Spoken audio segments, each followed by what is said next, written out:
तो बेटा हम लोग पढ़ रहे थे टाइप्स ऑफ बजट। तो एक बार अगर मैं 2 मिनट में जल्दी से लास्ट क्लास का रिकैप करें हम लोग, तो types of budget, how many budget types होते हैं बेटा, कितने तरह के होते हैं? 3 टाइप्स के बजट होते हैं, सभी को पता होना चाहिए। Types of government budget, first is surplus budget, second one is balanced budget and third is deficit budget. मैंने बताया था कि जब गवर्नमेंट एस्टिमेशन करती है, जब गवर्नमेंट साल की स्टार्टिंग में या फिर कहें आने वाले साल के लिए बजट बनाती है, तो उसके 3 रिजल्ट हो सकते हैं। ओके, या तो आपकी इनकम ज्यादा है, एक्सपेंसेस कम है, तो बेटा फिर वो पैसा गवर्नमेंट के पास बच जाता है, जिसको हम कहते हैं सरप्लस बजट। कि जैसे 100 रुपीज आपका खर्चा है और इनकम है आपकी 200, तो फिर आपके पास 100 रुपीज बच जाते हैं। ठीक है, वो सिचुएशन कहलाती है सरप्लस बजट वाली। बैलेंस्ड बजट होता है जब आपके फ्यूचर में होने वाले खर्चे और इनकम दोनों इक्वल हैं। और थर्ड होता है बच्चों डेफिसिट बजट। डेफिसिट बजट सबसे रियलिस्टिक सिचुएशन है जो पाई जाती है एक इकोनॉमी में। और इसमें यह होता है कि आपने एस्टिमेट किया और आपको यह पता लगा कि आने वाले साल में आपके एक्सपेंडिचर ज्यादा होने वाले हैं इन कंपैरिजन टू रिसीट्स। ठीक है, और इनके बेटा इंडिकेटर्स मैंने आपको बता दिए थे कि सरप्लस कब होता है, जब रिसीट ज्यादा होती है, एक्सपेंडिचर कम होते हैं। तो budgeted receipts is greater than budgeted expenditure. Balanced budget में दोनों इक्वल होते हैं, और डेफिसिट में जो बजटेड रिसीट है वो कम होती है, एक्सपेंडिचर ज्यादा होते हैं, तभी तो ये हो जाता है डेफिसिट। और डेफिसिट एक ऐसी सिचुएशन है बच्चों, मैंने आपको बताया था कि गवर्नमेंट को अभी से पता लग गया कि आने वाले साल में हमारे पास पैसे कम पड़ने वाले हैं। गवर्नमेंट को पता लग गया अभी से कि खर्चे होने वाले हैं ज्यादा, और हमारी जो रिसीट्स हैं, जो हमारे सोर्सेज हैं, है ना, वहां से हमें जो इनकम होने वाली है, जो रिसीट्स होने वाली हैं, वो कंपैरेटिवली कम होने वाली है। तो गवर्नमेंट को अभी से ही आइडिया लग गया कि डेफिसिट होने वाला है। ओके, और बेटा ऐसा कोई चमत्कार नहीं हो सकता कि आपने आइडिया लगाया डेफिसिट हो रहा हो और डेफिसिट ना हो। डेफिसिट का एस्टिमेशन अगर हुआ है तो डेफिसिट ही होगा। हाँ, ये हो सकता है कि जितना एस्टिमेट किया था उससे थोड़ा कम ज्यादा हो जाए, लेकिन डेफिसिट होगा। और एक समझदार इंसान कौन होता है? हम लोग अकाउंटेंसी में भी पढ़ते हैं, एक समझदार इंसान वो होता है जो आने वाली परेशानी को देख के या फ्यूचर में होने वाले नुकसान को देखते हुए पहले से ही क्या कर ले, उसका प्रोविजन कर ले, पहले से ही उसका समाधान कर ले। ओके, तो गवर्नमेंट भी बेटा यही करती है कि पहले से ही वो कुछ बोरोइंग्स वगैरह कर लेती है, लोन वगैरह ले लेती है, कुछ ना कुछ ऐसा कर लेती है जिससे डेफिसिट से बचा जा सके, या फिर बजट को कैसे भी करके थोड़ा बैलेंस किया जा सके। गवर्नमेंट ऐसा ट्राई करती है। ओरिजिनली बजट कैसा रहा? डेफिसिट बजट रहा, है ना। नुकसान की सिचुएशन हमारी ज्यादा है, खर्चे ज्यादा है, लेकिन गवर्नमेंट ट्राई करती है, they try to be balanced. और वो ट्राई करते हैं कि आने वाले साल में डेफिसिट वाली सिचुएशन हमें फेस ना करनी पड़े, इसके लिए वो उपाय करते हैं। ओके, अब बेटा ये नुकसान है, तो मैंने आपको ये बताया था कि नुकसान की पड़ताल ज्यादा होती है हमेशा। जो नुकसान होता है उसका एनालिसिस हमेशा ज्यादा किया जाता है। तो डेफिसिट भी 3 तरह का होता है, ये हमने देखा था। डेफिसिट भी 3 तरह का होता है। नंबर 1 कौन सा होता है? Revenue deficit. नंबर 2 कौन सा होता है बेटा? Fiscal deficit. और नंबर 3 कौन सा होता है? Primary deficit. ओके, इन तीनों के अपने अपने मतलब हैं और अपने अपने फॉर्मुलेज हैं, जिसमें से बेटा हमने स्टार्ट किया था सबसे पहले रेवेन्यू डेफिसिट। तो मैं बिना टाइम वेस्ट किए डायरेक्ट आ रहा हूँ रेवेन्यू डेफिसिट पे। रेवेन्यू डेफिसिट मैंने आपको बताया था बेटा, आपको याद होगा, बजट में जो रिसीट्स और एक्सपेंडिचर होते हैं उन्हीं का एक पार्ट होता है रेवेन्यू रिसीट और रेवेन्यू एक्सपेंडिचर वाला। ओके, तो अगर बेटा पर्टिकुलरली ये रेवेन्यू आइटम्स डेफिसिट में है तो उसको हम कहते हैं रेवेन्यू डेफिसिट। अगर मैं पर्टिकुलरली इन रेवेन्यू आइटम्स की बात करूं कि रेवेन्यू एक्सपेंडिचर आपका ज्यादा है, रेवेन्यू रिसीट कम है, तो उस सिचुएशन को हम कहते हैं रेवेन्यू डेफिसिट। और रेवेन्यू का मतलब आप सब जानते हो बेटा, जो डे टू डे एक्सपेंसेस होते हैं उसको तो कहते हैं रेवेन्यू एक्सपेंडिचर, जो गवर्नमेंट आए दिन करती है, डेली बेसिस पे करती है, रेकरिंग बेसिस पे करती है। ओके, और अगर हम बात करें रेवेन्यू इनकम की या रिसीट की, तो बेटा हम लोग पढ़े थे टैक्स, नॉन टैक्स वगैरह, और वो पेनल्टी फीस वगैरह वो सब पढ़ा था हमने, है ना। वो गवर्नमेंट का एक मेन सोर्स ऑफ इनकम होता है। और बेटा जनरली रूल ये कहता है कि आप अपने रेवेन्यू रिसीट से ही रेवेन्यू एक्सपेंडिचर्स को पूरा करते हो। याद रखना, जनरली रूल क्या बोलता है कि आप अपनी रेवेन्यू रिसीट से ही आप रेवेन्यू एक्सपेंडिचर को पूरा करते हो। मतलब गवर्नमेंट को जो टैक्स वगैरह से पैसा मिलता है, गवर्नमेंट को जो फीस से, पेनल्टीज से, एसचीट से, स्पेशल असेसमेंट से, ये सब पढ़ा था हमने, इनसे जो पैसा मिलता है गवर्नमेंट इन्हीं से अपने डे टू डे एक्सपेंसेस करती है। और डे टू डे एक्सपेंसेस कौन से होते हैं गवर्नमेंट के, वो हम लोग पढ़ चुके हैं, रेवेन्यू एक्सपेंडिचर, है ना, छोटे मोटे डेली के जो होते हैं। अब जरा सोचो, अगर गवर्नमेंट को अगर गवर्नमेंट को रेवेन्यू रिसीट कम होनी शुरू हो जाए, खर्चे तो बरकरार रहेंगे, उनमें कमी नहीं होगी, लेकिन रेवेन्यू रिसीट कम होनी स्टार्ट हो जाए, तो बेटा जो सिचुएशन क्रिएट होती है उसको कहते हैं रेवेन्यू डेफिसिट। ओके, इसकी टेक्निकल डेफिनेशन बड़ी आसान है। क्या है इसकी technical definition? It refers to excess of revenue expenditure over revenue receipt. जब रेवेन्यू एक्सपेंडिचर ज्यादा हो जाते हैं, किससे? रेवेन्यू रिसीट से। रिसीट रह जाती है कम, एक्सपेंडिचर हो जाते हैं ज्यादा during the given fiscal year. तो बेटा इसी को क्या कहते हैं? रेवेन्यू डेफिसिट बोलते हैं। ठीक है, अब जरा इसको हम नॉर्मल लैंग्वेज में बोलें तो सर इसका मतलब क्या निकलता है? बेटा इसका मतलब ये निकलता है कि गवर्नमेंट अपने डे टू डे वाले खर्चों को अपनी डे टू डे वाली इनकम से पूरा नहीं कर पा रही है। और मैंने बहुत अच्छे से लास्ट क्लास में समझाया था कि बेटा अगर आपको हर मंथ जो सैलरी वगैरह मिलती है उसको हम रेवेन्यू बोल सकते हैं डेफिनेटली, कि हर मंथ जो आपको सैलरी वगैरह मिलती है वो आपके लिए एक तरह से क्या है? रेगुलर सोर्स ऑफ इनकम है, जिसमें से आप रेवेन्यू एक्सपेंडिचर करते हो, आप अपने आने वाले महीने का खर्चा चलाते हो। लेकिन बेटा सपोज कि आपकी सैलरी से आपके खर्चे पूरे अगर नहीं हो पाते, तो उस सिचुएशन को क्या बोलोगे आप? रेवेन्यू डेफिसिट बोलोगे। अब ये जो रेवेन्यू डेफिसिट है इसको कहां से पूरा करोगे? अगर मान लो खर्चे ज्यादा हो रहे हैं तो कहां से पूरा करोगे? तो बेटा आप अपनी सेविंग्स को तुड़वाते हो, है ना। सबसे पहला काम इंसान क्या करता है फिर? कि अपनी सेविंग्स को तुड़वाता है, जो पुराना बचाया हुआ पैसा उसको तुड़वाता है, या फिर जो कैपिटल रिसीट्स होती है उनसे इस डेफिसिट को पूरा करने का ट्राई करता है ना। ये हम आज पढ़ेंगे कि रेवेन्यू डेफिसिट को पूरा कैसे किया जाता है। जरा इसका एक बार मीनिंग पढ़ लो। Revenue deficit signifies that government's own revenue is insufficient, कि गवर्नमेंट का जो अपना रेवेन्यू है वो इनसफिशिएंट है। किस किस चीज के लिए? To meet the expenditure on normal functioning of government departments and provision of various services. अगर मैं इसको एक लाइन में बोलूं तो डे टू डे एक्सपेंसेस चलाने में, कि गवर्नमेंट अपने रोजमर्रा के जो खर्चे हैं उनको नहीं चला पा रही, किससे? अपनी रिसीट से। ओके, तो ये सिचुएशन कहलाती है रेवेन्यू डेफिसिट। और बेटा ये ज्यादा खतरनाक सिचुएशन है। ओके, क्योंकि आप लॉन्ग टर्म की बाद में सोचते हो, आप डेवलपमेंटल वर्क्स की बाद में सोचते हो, आप सबसे पहले क्या सोचते हो कि भाई हमारे डे टू डे के एक्सपेंसेस तो होने चाहिए पूरे। अगर वही नहीं होते तो हमारे लिए ये बहुत चिंता की बात है। ठीक है, अगर आपकी सैलरी इतनी सफिशिएंट नहीं है कि आपको हर महीने होने वाले खर्चे आप पूरे कर पाओ, तो फिर बेटा ये चिंता की बात होती है। हर महीने आप किसी से उधार लेते हो, कुछ ना कुछ ऐसा करते हो, ये चीज गलत हो जाती है। ठीक है, ये रेवेन्यू डेफिसिट कहलाता है। इसका फॉर्मूला क्या होता है? सभी लोग याद रखेंगे formula. Revenue deficit equals to revenue expenditure minus revenue receipt. और बच्चों जैसा कि हमें पता है अब कि ये ज्यादा होता है, रेवेन्यू एक्सपेंडिचर वाला जो पार्ट है ये ज्यादा होता है और रेवेन्यू रिसीट वाला पार्ट कम होता है। ओके, गवर्नमेंट को पता लग गया कि आने वाले साल में हमारे जो डे टू डे वाले खर्चे होने हैं वो ज्यादा होने हैं और डे टू डे बेसिस पे जो इनकम होनी है वो कम होनी है। तो अभी से गवर्नमेंट इसकी चिंता करती है। ओके, इसके बाद बेटा मैं आपको लेके गया था इम्प्लीकेशंस पे, जो कि बहुत इंपॉर्टेंट टॉपिक हो जाता है। और इम्प्लीकेशन में मैंने 3 पॉइंट आपको पढ़ा दिए थे। पहली बात तो इम्प्लीकेशन का मतलब क्या होता है ये मैंने आपको समझाया था। कई बार ये टॉपिक लोगों को समझ में नहीं आता। इम्प्लीकेशन का मतलब होता है कि अगर रेवेन्यू डेफिसिट हो जाए तो इसका मतलब क्या निकलता है, कि गवर्नमेंट की सिचुएशन में क्या मतलब निकलता है। तो यहां पढ़ेंगे कि रेवेन्यू डेफिसिट इंप्लाइज दैट, कि रेवेन्यू डेफिसिट से ये होता है, रेवेन्यू डेफिसिट से वो होता है।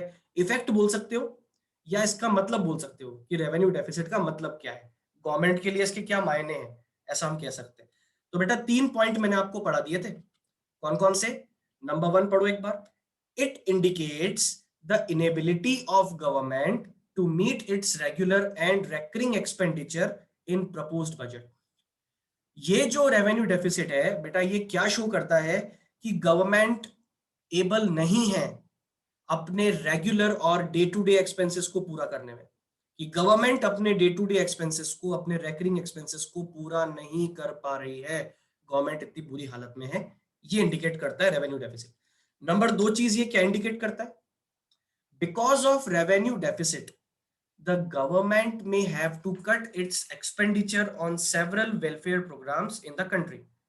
बेटा मैंने आपको बताया था कि अगर एग्जांपल भी दिया था इसका कि अगर आप 10,000 पर मंथ कमाते हो, अगर आप 10,000 पर मंथ कमाते हो और आपके जो खर्चे हैं महीने के वो 8,000 होते हैं, आपके 2,000 रुपए बच रहे हैं, आपकी जो इच्छा उसमें से कर सकते हो आप अगर इस पैसे का डोनेशन करते हो, आप कोई अच्छे काम में पैसा लगा देते हो, ठीक है, आपकी आदत है कि हर मंथ आप 2,000 रुपए डोनेट करते हो, ठीक है, किसी चैरिटेबल ट्रस्ट में या किसी धार्मिक संस्था में आप उस पैसे को लगा देते हो। लेकिन सिचुएशन अगर कभी ऐसी आ जाए कि आपकी सैलरी हो जाती है कम, इनकम 10 की जगह अब आपकी हो गई 8, तो 8,000 आपकी इनकम हो गई, क्या आप अभी भी डोनेशन करोगे या पहले अपने खर्चे पूरे करोगे? तो आप सब लोगों ने करेक्ट आंसर दिया था कि पहले अपने खर्चे पूरे किए जाएंगे, बिल्कुल। तो गवर्नमेंट के साथ भी ये सिचुएशन है।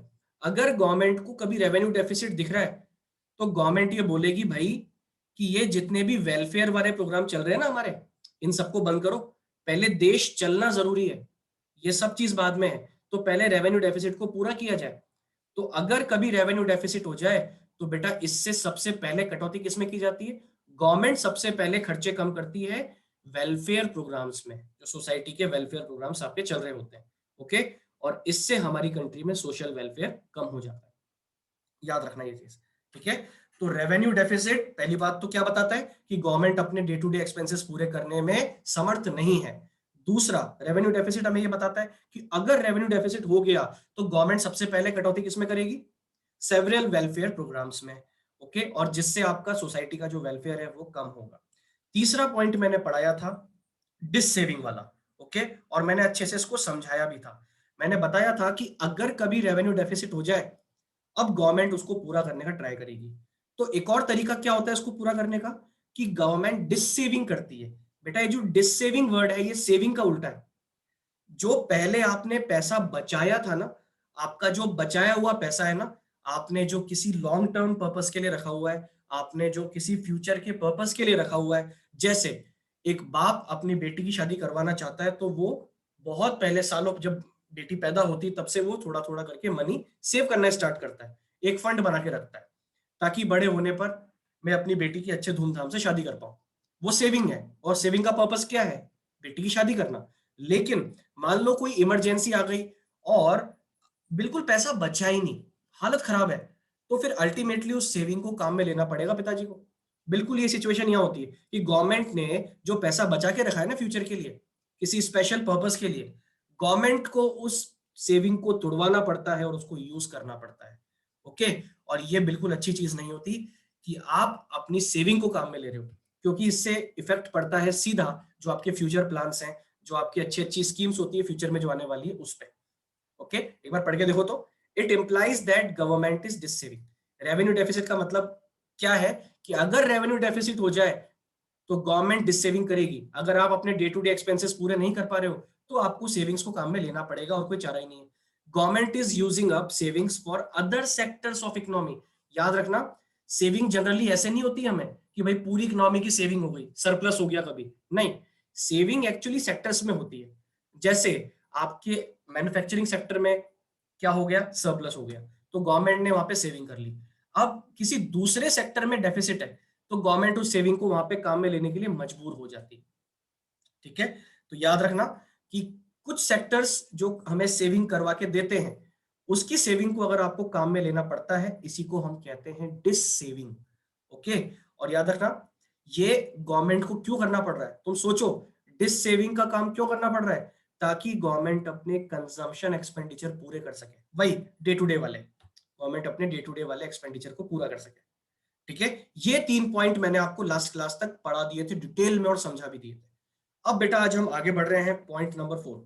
क्या हम आगे बढ़ जाएं? यहां तक सबको क्लियर है? Yes sir. Yes sir. Okay, अब बेटा आगे बढ़ते हैं पॉइंट नंबर 4। पढ़ो क्या लिखा है। It also implies that government has to make up this deficit from capital receipts through borrowings और डिसइन्वेस्टमेंट। तुम्हें याद होगा मैंने सॉल्यूशन बताया था, तुम लोगों ने ही बताया था सॉल्यूशन, मैंने नहीं बताया था, कि कभी रेवेन्यू डेफिसिट हो जाए तो आप क्या करोगे। है ना। तो तुम सब लोगों ने बताया था कि सर या तो खर्चे कम कर दो, चलो ठीक है वो मान लिया हमने, या फिर सर अपनी इनकम बढ़ाओ, ठीक है टैक्स वैक्स बढ़ा सकते हैं उससे इनकम बढ़ा सकते हैं, या फिर डिसेविंग करो, डेफिनेटली डिसेविंग भी कर सकते हैं, या फिर आप अपनी कैपिटल रिसीट्स को काम में लो। ओके, मतलब आप अपने घर की चीजें बेचना स्टार्ट कर दो। अब बताओ क्या बुरी कंडीशन आ गई, अगर कोई सोर्स नहीं बचा आपके पास, मान लो कि आपके खर्चे इतने ज्यादा हो गए और इनकम है ही नहीं, आप परेशान हो गए हो और ये सारे तरीके आपने आजमा लिए लेकिन आप अभी भी अपने खर्चे पूरे नहीं कर पा रहे हो, तो आप क्या करोगे? सबसे आखिरी सहारा क्या होता है कि आप अपने घर की एसेट्स को बेचना स्टार्ट कर दोगे, लोन लेना स्टार्ट कर दोगे। आप इंटरनल सोर्सेस तो हार चुके हैं सारे, तो आप क्या बाहर की तरफ देखोगे? या तो आप अपने घर की चीजों को बेचोगे या फिर लोगों से लोन लोगे, है ना। तो ये भी एक रेवेन्यू डेफिसिट को पूरा करने का तरीका होता है कि गवर्नमेंट को कहां से पूरा करना होता है, ये कैपिटल रिसीट से। और बेटा कैपिटल रिसीट में क्या आता है तुम्हें पता है? बोरोइंग्स आती हैं और डिसइन्वेस्टमेंट आते हैं। ओके, तो गवर्नमेंट लोन लेकर भी इसको पूरा करती है, लेकिन ये सिचुएशन अच्छी नहीं है, यही बताया गया अगले पॉइंट में। पढ़ो, use of capital receipts for meeting the extra consumption expenditure leads to an inflationary situation in economy। और बेटा याद रखना, जब कैपिटल रिसीट को आप इस यूज करना स्टार्ट कर देते हो, मुझे बताओ कैपिटल रिसीट में मेन पार्ट किसका होता है? बोरोइंग्स का। बेटा जब आप बोरोइंग्स को यूज करना स्टार्ट कर देते हो, या चलो मैं डिसइन्वेस्टमेंट भी ले लेता हूं, तो पता है क्या होता है इससे? इससे आपकी इकोनॉमी में मनी सप्लाई बढ़ जाती है। तुम खुद सोचो ना, गवर्नमेंट को लोन लेना पड़ा, या तो वर्ल्ड बैंक से लिया या आरबीआई से लिया या ओपन मार्केट ऑपरेशन करके लिया, कुछ भी किया गवर्नमेंट ने लोन लिया। और जब गवर्नमेंट लोन लेती है तो उस लोन को खर्च करेगी, और खर्च करेगी तो उससे क्या होगा बेटा? मार्केट में नई मनी आ जाएगी, तो मनी सप्लाई इंक्रीज हो जाती है, हम पढ़ के आए। और जब मनी सप्लाई बढ़ जाती है तो उससे क्या होता है? उससे लोग खर्चे करना ज्यादा स्टार्ट कर देते हैं और उससे इन्फ्लेशन आ जाता है। ठीक है, तो ये दोनों पॉइंट रिलेटेड है आपस में, कि अगर कभी रेवेन्यू डेफिसिट हो जाए तो उसका मतलब ये भी होता है कि गवर्नमेंट क्या कर रही है अब उसको सॉल्व करने के लिए गवर्नमेंट बोरोइंग्स करेगी या डिसइन्वेस्टमेंट करेगी। लेकिन अगर गवर्नमेंट ने कैपिटल रिसीट्स को स्टार्ट किया या बोरोइंग या डिसइन्वेस्टमेंट किया, तो इसकी वजह से गवर्नमेंट क्या करेगी? एक्स्ट्रा कंजम्पशन एक्सपेंडिचर, जिससे क्या हो जाएगा? इन्फ्लेशनरी सिचुएशन आ जाएगी इकोनॉमी में, इन्फ्लेशन आ जाएगा। ठीक है, ये दोनों पॉइंट आपस में रिलेटेड है, याद रखना। पहले पॉइंट में बताया जा रहा है कि अगर रेवेन्यू डेफिसिट हो जाए तो गवर्नमेंट कैपिटल रिसीट से भी पैसा काम में लेना स्टार्ट कर देगी। लेकिन कैपिटल रिसीट का मतलब ये है कि आप या तो चीजों को बेच रहे हो अपने पीएसयूज को, या फिर लोन ले रहे हो, और दोनों ही सिचुएशन ऐसी है जिसमें मनी फ्री होती है और लोगों के पास पैसा बढ़ जाता है। और जब लोगों के पास पैसा बढ़ेगा तो बेटा ये लीड करता है हमें इन्फ्लेशनरी सिचुएशन की तरफ, इससे इन्फ्लेशन हो जाता है। क्या ये लास्ट दोनों पॉइंट समझ में आ गए या रिपीट करूं? बोलो। Yes, sir. Learn Yes, sir. करने का मैटर है बेटा, है ना, इसको प्योर लर्न करें। ठीक है, अगला पॉइंट, अगला पॉइंट ये भी लगभग उससे रिलेटेड है, तीन पॉइंट है एक साथ। अगर आप कैपिटल रिसीट्स को फिस्कल डेफिसिट पूरा करने में काम में लेना शुरू कर दोगे तो इससे क्या होगा? Higher borrowings increase the future burden in terms of loan and interest. आपने जब बोरोइंग ली, जरा सोच के देखो, अभी हम पढ़ेंगे, ये ट्रैप होता है। देखो जब आपको जरूरत पड़ी और आपने लोन लिया, मान लो गवर्नमेंट ने 1000 करोड़ का लोन ले लिया बेटा, 1000 करोड़ का लोन लिया है ना, तो आपके ऊपर दो जिम्मेदारी आ गई। अब आपको प्रिंसिपल अमाउंट तो पे करना ही करना है, एज वेल एज आपको अब इस पे इंटरेस्ट भी पे करना है। और तुम सब जानते हो बेटा कि इंटरेस्ट किस में आता है? इंटरेस्ट आता है रेवेन्यू एक्सपेंडिचर में, हम पढ़ के आए। और अगर लोन ले रहे हो ना आप, मजबूरी में अगर आप लोन ले रहे हो, तो ये समझ जाओ कि लोन लेने का मतलब ये है कि आप इंटरेस्ट भी पे करोगे, मतलब आप रेवेन्यू एक्सपेंडिचर और बढ़ा रहे हो, इसका मतलब रेवेन्यू डेफिसिट आपका और बढ़ रहा है। तो ये मान के चलो रेवेन्यू डेफिसिट आपका और बढ़ रहा है बेटा। ठीक है, तो higher borrowings increase the future burden in terms of loan amount and interest payment and increase in such interest.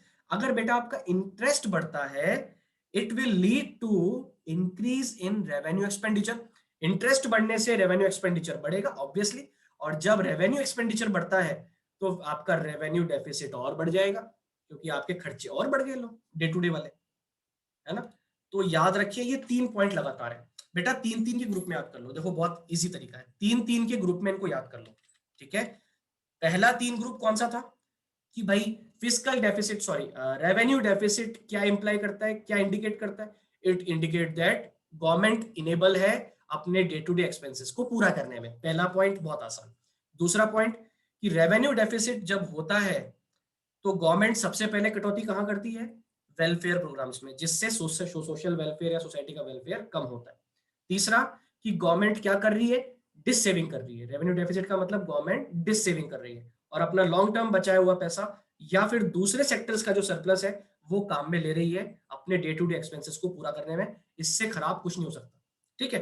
ये 3 पॉइंट तुम्हें याद रखने एक साथ, अगले 3 पॉइंट एक साथ याद रखो और अगले तीनों पॉइंट एक ही चीज के ऊपर है, अगले तीनों पॉइंट एक ही चीज के ऊपर बेटा, किसके ऊपर है कि गवर्नमेंट जब रेवेन्यू डेफिसिट होता है तो कैपिटल रिसीट्स को भी काम में लेना शुरू कर देती है, जबकि मैंने तुम्हें बताया था कि जनरल रूल क्या होता है बच्चों, revenue expenditure must be met through revenue income या रेवेन्यू रिसीट्स, रेवेन्यू एक्सपेंडिचर जो है वो पूरे किए जाने चाहिए रेवेन्यू रिसीट से। लेकिन अब आप देखो आपकी हालत क्या हो गई कि आप रेवेन्यू रिसीट से पूरा नहीं कर पा रहे, आप कैपिटल रिसीट पे आ गए उसको पूरा करने के लिए, मतलब आप लोन लेना चाहते हो या डिसइन्वेस्टमेंट करना चाहते हो, सोचो कितनी खराब हालत है।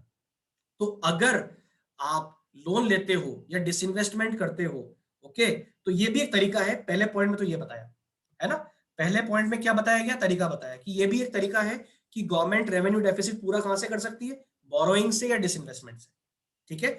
दूसरे पॉइंट में इसका इफेक्ट बताया कि भाई अगर कैपिटल रिसीट्स को ज्यादा यूज करोगे ना, कैपिटल रिसीट्स को ज्यादा यूज करोगे ना, तो इससे क्या हो जाएगा, इससे इन्फ्लेशन आ जाएगा। क्यों आ जाएगा, मैंने बताया कि ज्यादा लोन लेते हैं, गवर्नमेंट ज्यादा लोन लेगी तो ज्यादा खर्च करेगी, और जब ज्यादा खर्च करेगी गवर्नमेंट तो लोगों के पास पैसा बढ़ जाएगा, लोगों के पास पैसा बढ़ जाएगा तो इन्फ्लेशन आ जाएगा, ठीक है। और तीसरा पॉइंट मैंने तुमको कहा है लर्न करो कि गवर्नमेंट एक ट्रैप में फंस जाती है, सेम पॉइंट हम फिस्कल डेफिसिट में ही पढ़ेंगे अभी, है ना।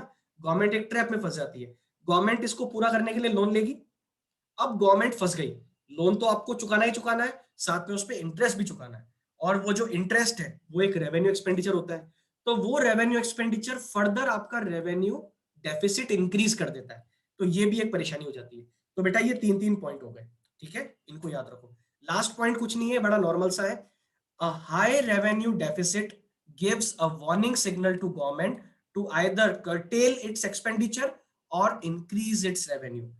ये जो रेवेन्यू डेफिसिट है ये गवर्नमेंट के लिए वार्निंग सिग्नल होता है, बच्चों याद रखना सबसे खतरनाक डेफिसिट है ये, क्योंकि अगर ये हो रहा है, ये मान के चलो कि आप बहुत खर्च हो, आप अपने डे टू डे के जो एक्सपेंसेस है वही पूरा नहीं कर पा रहे हो, तो गवर्नमेंट के लिए एक वार्निंग सिग्नल होता है, क्या कि या तो आप अपने खर्चों में कटौती करो या अपनी इनकम बढ़ाओ। ये जो दूसरी चीजें है ना, डिस सेविंग करना या कैपिटल रिसीट काम में लेना, बेटा ये परमानेंट सॉल्यूशन नहीं है, और ये अपनी कॉस्ट के साथ में आती है अगर इन चीजों को आप काम लेते हो तो। अगर आप डिस सेविंग करते हो तो आपके फ्यूचर प्लान्स अफेक्ट हो रहे हैं, अगर आप कैपिटल रिसीट काम में लेते हो तो आप और ज्यादा फंस रहे हो, महंगाई बढ़ जाती है और साथ में इंटरेस्ट भी बढ़ जाता है ना। तो याद रखें बेटा कि या तो आप परमानेंट सॉल्यूशन चाहते हो तो क्या करो, या तो खर्चों में कटौती करो, या तो अपने खर्चे कम करो, या फिर अपनी रेवेन्यू बढ़ाओ, ओके। और अब तुम्हें पता होना चाहिए, लास्ट क्लास में मेरे बताने के बावजूद भी दो बच्चों ने बार में वापस पूछा मेरे से कि सर रेवेन्यू कैसे बढ़ता है, अरे बेटा रेवेन्यू बढ़ेगा टैक्स बढ़ा के, टैक्स बढ़ा दो, फाइन्स बना दो, पेनल्टीज बढ़ा दो, है ना, हेलमेट का चालान बढ़ा दो, आसान भाषा में बोले तो, है ना। गवर्नमेंट अपनी जो रेवेन्यू रिसीट होती है उसको बढ़ा दे, बढ़ा देगी तो आपको डेफिसिट कम हो जाएगा, ठीक है। अब बेटा ये लास्ट टॉपिक आपका आता है, 4 ways of managing revenue deficit. ये तो अभी हमने क्या पढ़ा भाई, अभी हमने पढ़ लिया कि अगर बजट में रेवेन्यू डेफिसिट है तो इसका मतलब क्या निकलता है, हम किस सिचुएशन में है वो हमें पढ़ा दिया गया, इंप्लीकेशंस। अब बताया जा रहा है कि रेवेन्यू डेफिसिट को मैनेज कैसे किया जाता है। तो बेटा रेवेन्यू डेफिसिट को मैनेज किया जाता है 4 तरीकों से, ये वही है, नया कुछ नहीं है, ये पढ़ लिया तुमने अल्टीमेटली। या तो खर्चे कर दो कम, और खर्चों में भी खास तौर पे कौन से, सब्सिडीज, याद रखना ये बड़ी खतरनाक होती है।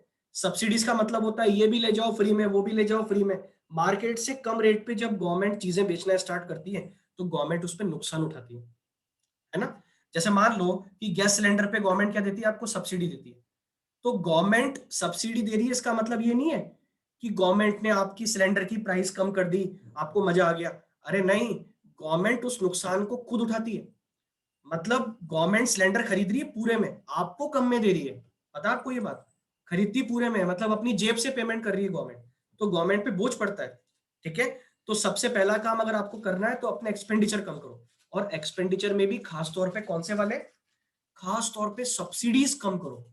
ओके, जो आपने फ्री फ्री फ्री चला रखा ना, ये भी फ्री वो भी फ्री, इनको कम करो पहले, है ना। दूसरा, इंक्रीज रेवेन्यू रिसीट्स, या तो खर्चे कम कर लो या अपनी इनकम बढ़ा लो भाई, है ना। रेवेन्यू रिसीट्स को बढ़ा लो, जिसकी वजह से आपका क्या हो रहा है, डेफिसिट हो रहा है ना। और रेवेन्यू रिसीट हमें पता है टैक्स वाली भी होती है, नॉन टैक्स वाली भी होती है। तो गवर्नमेंट को क्या करना चाहिए, टैक्सेस को बढ़ा दो, जीएसटी की रेट बढ़ा दो। लेकिन जो इकोनॉमिक्स समझता है वो कभी भी गवर्नमेंट को ब्लेम नहीं करेगा, लेकिन जो इकोनॉमिक्स नहीं समझते ना, वो ब्लेम करते हैं, अरे देखो टैक्स बढ़ा दिया, अरे देखो ये कर दिया। अरे भैया, अगर वो बढ़ाएंगे नहीं ना तो डेफिसिट में आ जाएंगे, और अगर डेफिसिट में आ गए तो आपका भला कर नहीं पाएंगे आगे तक वो। ठीक है, बहुत आसान भाषा में बता रहा हूं मैं, कि अगर गवर्नमेंट डेफिसिट में आ गई तो आप भूल जाओ ये सारी चीजें जो डेवलपमेंटल वर्क्स होते हैं। गवर्नमेंट खुद नुकसान में रह के आपके लिए सब करती है। ठीक है, इसलिए हमारी भी रेस्पॉन्सिबिलिटी बनती है कि गवर्नमेंट को हम टाइम टू टाइम टैक्स दें, है ना। फाइन पेनल्टीज अगर बन रही है तो देने में संकोच ना करें। ठीक है। दूसरा, तीसरा तरीका, बोरोइंग। किससे होती है भाई बोरोइंग? जनरल पब्लिक से, आरबीआई से, और रेस्ट ऑफ द वर्ल्ड से, ये हम जानते हैं, है ना। कि भाई देखो, उधार लेकर के आप अपना डेफिसिट पूरा करो। लेकिन बच्चों, ये दोनों तो फिर भी तरीका ठीक है। अगर मैं आपसे बोलूं ना कि ज्यादा सूटेबल वे कौन सा है इसमें से जो हमें करना चाहिए, जो आप एडवाइस करोगे गवर्नमेंट को कि गवर्नमेंट को क्या करना चाहिए, तो बेटा वो ये दोनों चीजें हैं, क्योंकि आपके हाथ में है, कर दो। कोई बात नहीं, लोग नाराज होंगे, गुस्सा करेंगे, लेकिन फिर क्या होगा, ठीक हो जाएगा सब। लेकिन दूसरे जो तरीके हैं, जो गवर्नमेंट लोगों को खुश करने के लिए करती है, कि भाई टैक्स भी नहीं बढ़े, हमें इनकम बढ़ानी भी नहीं है, इनकम नहीं बढ़ानी हमें, लेकिन फिर भी डेफिसिट पूरा करना है, ले भाई लोन। क्या करोगे उसके अलावा, लोन लो फिर। तो गवर्नमेंट फिर लोन लेती है, या फिर गवर्नमेंट क्या करती है, डिसइन्वेस्टमेंट करती है। ओके, इससे पैसा आता है गवर्नमेंट के पास, जिससे गवर्नमेंट फिर पूरा करती है डेफिसिट को। ये चार तरीके हैं जिनसे रेवेन्यू डेफिसिट को पूरा किया जा सकता है।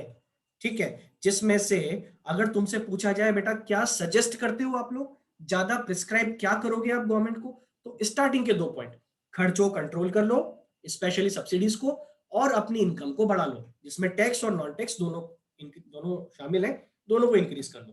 ठीक है, अगर ऐसा कर लेते हो तो आपके हाथ में आपकी चीजें हैं, आप पे बर्डन भी नहीं पड़ रहा है, और आप मैनेज भी कर लोगे। लेकिन अगर आप बाकी दोनों तरीके पे जाते हो तो भैया आप रिस्क ले रहे हो, बोरोइंग करो या डिसइन्वेस्टमेंट करो, दोनों में भाई इन्फ्लेशन भी हो जाएगा, और आप जो महंगाई, जो आपका इंटरेस्ट का ट्रैप है, उसमें फंस जाओगे। ठीक है, जो हम पढ़ के आए ऊपर।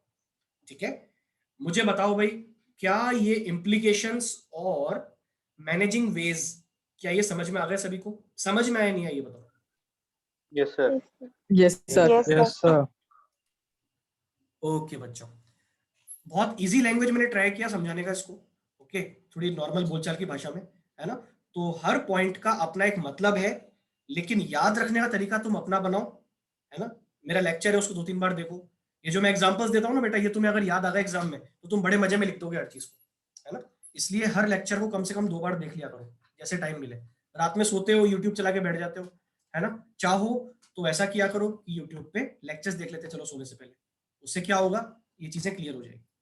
चलो भाई, ये हो गया रेवेन्यू डेफिसिट। अब बेटा हम आते हैं सेकेंड टाइप ऑफ डेफिसिट पे। ओके, और वो जो सेकेंड टाइप ऑफ डेफिसिट है वो और खतरनाक है। तो अगर हम आगे बढ़े तो बेटा अब हम आ गए हैं फिस्कल डेफिसिट पे।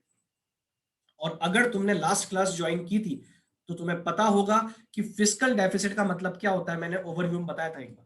फिस्कल का मतलब है यहाँ पे टोटल डेफिसिट, आने वाले साल में आपका टोटल डेफिसिट कितना होने वाला है। जैसे हमने अभी अभी रेवेन्यू डेफिसिट पढ़ा, उसमें पर्टिकुलरली डेफिसिट किस टर्म का पढ़ा हमने, रेवेन्यू का। यहां बेटा बात हो रही है टोटल की, चाहे रेवेन्यू हो चाहे कैपिटल हो, यहां पे बात हो रही है ओवरऑल की। जरा देखो, अगर मैं टर्म की बात करता हूं, total expenditure minus total receipts, ये फॉर्मूला होता है आपके फिस्कल डेफिसिट का। क्या फॉर्मूला होता है? Total expenditure minus total receipt. ये भी नुकसान है, घाटा है, लेकिन ये ओवरऑल है। अगर आसान भाषा में तुम इसको बोलना चाहते हो, तुम डेफिसिट बोल दो, ये है प्योर डेफिसिट। असली डेफिसिट जो आपका है, आपके बजट का डेफिसिट ये है ना? ठीक है, ये डेफिसिट है। इसके फॉर्मूले को बेटा अगर मैं एक्सपेंड करूं तो देखो क्या बनेगा। टोटल एक्सपेंडिचर तुम्हें पता है दो चीजों से मिलके बनते हैं। किन किन चीजों से मिलके बनते हैं बेटा? एक तो होता है कैपिटल एक्सपेंडिचर, बड़े वाले खर्चे, और एक होता है revenue expenditure, day to day वाले खर्चे। ठीक है, इसके बाद टोटल रिसीट में क्या क्या आता है भाई? यहां भी आता है कैपिटल रिसीट, और आता है बेटा साथ में रेवेन्यू रिसीट। ठीक है, दो दो पहलू होते हैं इनके। अब बेटा याद रखना, फिस्कल डेफिसिट ऐसा डेफिसिट है जहां पे गवर्नमेंट के टोटल एक्सपेंडिचर ज्यादा है। ध्यान सुनना मेरी बात को, टोटल एक्सपेंडिचर ज्यादा है किसके कंपैरिजन में? टोटल रिसीट के कंपैरिजन में। और टोटल रिसीट में क्या क्या आता है बेटा? कैपिटल रिसीट और रेवेन्यू रिसीट। लेकिन यहीं पे एक बहुत जरूरी पॉइंट निकल के आ जाता है, बहुत जरूरी पॉइंट आ जाता है, बहुत इंपॉर्टेंट। क्या पॉइंट है? कि सर ये जो कैपिटल रिसीट है ना, इसको आज के बाद हम कैपिटल रिसीट नहीं बोलेंगे, इसको हम बोलेंगे यहां पे non debt generating capital receipt. मतलब अगर मैं बेटा आसान भाषा में बोलूं, वैसे तुम्हें पता होगा, चलो कौन आंसर देगा यहाँ पे? कैपिटल रिसीट में क्या क्या आता है? फटाफट बोल दो, अब पढ़ के आए हम लोग, कौन आंसर देगा? Sir borrowing, sir borrowing, borrowing, दूसरा disinvestment, saving, short short term loan, very good very good very good, बोल दिया, ये सही है। सबसे पहला होता है बोरोइंग, दूसरा होता है रिकवरी ऑफ लोन, तीसरा होता है आपका डिसइन्वेस्टमेंट, और चौथा होता है स्मॉल सेविंग। सब जानते हैं हम ये। बेटा इसमें से, इन तीनों में से आप पता है क्या छोड़ दो? बोरोइंग्स को छोड़ दो। किसको छोड़ दो? बोरोइंग्स को छोड़ दो। बोरोइंग्स के अलावा, सुनना मेरी बात ध्यान से, कैपिटल रिसीट एक पूरी टर्म है। अगर मैं आपसे बोलूं कैपिटल रिसीट में से मैं क्या हटा देता हूं? बोरोइंग हटा देता हूं, तो जो आपकी कैपिटल रिसीट बचती है बेटा, उसको कहते हैं non debt generating capital receipt. ऐसी कैपिटल रिसीट जिससे डेट जनरेशन नहीं होता, जिससे उधार नहीं बनता, है ना, उसको कहते हैं non debt generating capital receipt. यहां पे जो कैपिटल रिसीट ली जाएगी, जो ध्यान से सुन लेगा उसको याद हो जाएगा, यहां पर जो कैपिटल रिसीट ली जाएगी बेटा, उसमें हम बोरोइंग्स को छोड़ेंगे, बोरोइंग्स को नहीं लेंगे। इसका रीजन क्या है मैं तुम्हें बता देता हूं। कहीं किसी बुक में लिखा हुआ नहीं है, ना कोई ये बता सकता, लेकिन मैं आपको बता रहा हूं कि बोरोइंग्स को क्यों छोड़ा जाता है। बेटा यहां बोरोइंग को हम इसलिए छोड़ते हैं, जरा एक एग्जांपल लेते हैं। चलो, रिसीट के अंदर क्या आपको लोन भी लेना चाहिए क्या? इसका मैं आपको बता रहा हूं।